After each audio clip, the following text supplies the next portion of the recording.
late na naman nagising. So, 1 AM na dito sa Taiwan. Like lang dyan sa Pinas. Pag late ako nagigising dito, hindi naman kasi ako bumibili sa umaga ng food kasi malamig na. Hindi ko siya trip.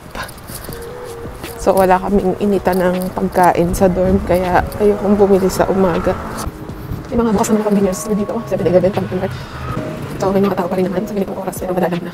May mga bukas pa rin na store. Makilang na lang yung mga bukas dito. So, yan, 24 hours. O, tinalang may ganyan dito.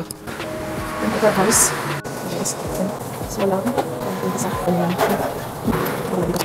oh, safe naman dito kasi alam niyo kung bakit yan. Police station yan. So, in-order ko 145 LT. So, kung kumuha naman ako sa 7-Eleven, mga ganun din yung magagastos ko. Eh, dito na lang. Ito na ngayon, guys. Tingnan natin mamaya. Ganito lang yung like sa Taiwan. Pag wala kang pagkain, binili sa umaga, wala hanap pa sa gabi. Or, magkakape, tinapay, ang sawa din. Kasi na, wala kang binutan sa nang bawal siya. May na pinagbabawal ng pagluluto sa loob ng dorm.